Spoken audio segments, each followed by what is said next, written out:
Oh boy, I sure do love being Chief Justice Burger on December 13th, 1971.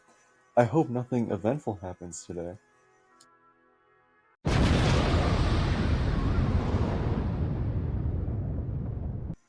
clarify, that was not a threat to blow up the Supreme Court, but Roe v. Wade can be seen as a metaphorical boom that rippled throughout the justice system.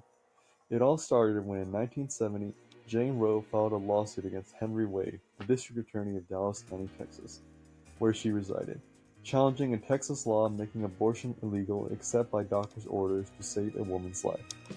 Now the question was, does the Constitution recognize a woman's right to terminate her pregnancy by abortion? The court sided with Roe in a 7-2 decision on January 22, 1973. This was based on the 14th Amendment's Due Process Clause, the Ninth Amendment, and the right to privacy. They also stated that in the first trimester of pregnancy, the state may not regulate the abortion decision. Only the pregnant woman and her attending physician can make that decision.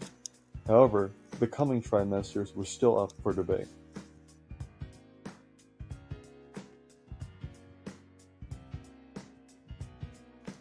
With trimesters being up for debate, the argument on when a fetus is considered a living person continued for decades. In 2018, Mississippi passed a law called the Gestational Age Act, which prohibits all abortions, with few exceptions, after 15 weeks gestational age. Jackson Women's Health Organization, the only licensed abortion facility in Mississippi, and one of its doctors filed a lawsuit in federal district court challenging the law. The court ruled in favor of Mississippi and stated that the Constitution does not confer a right to abortion. Roe v. Wade and other related cases are overruled because the Constitution does not mention abortion. The right is neither deeply rooted in nation's history nor an essential component of order or liberty. This was a huge blow against abortion rights for women. Because of the overturning of Roe v. Wade and cases like Dobbs and Jackson becoming more common, we have decided to create our very own period tracking app. We did this because there is a growing possibility that data from other period tracking apps could be obtained as evidence to support a criminal loss of pregnancy, even in instances of miscarriage. For example, a once very popular period tracking app will not only help keep track of a user's menstrual cycle, but also has a feature for pregnant people that can track the growth of a fetus. Also within this feature, a user can identify if there has been a miscarriage.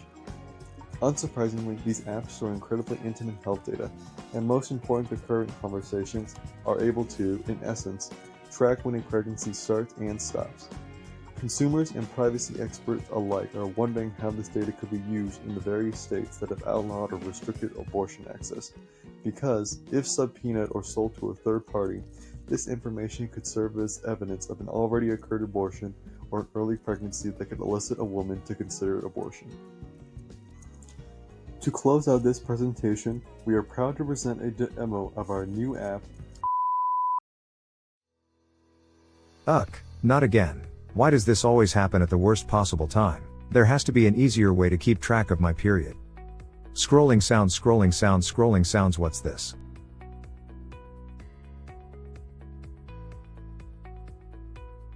That's when I found Bleed Better. It's an app that makes tracking your period simple and stress-free. Most menstrual tracking apps don't track all aspects of gynecological care and family planning. Tracking birth control, fitness, and pregnancy. Bleed Better has all aforementioned functions while maintaining data privacy.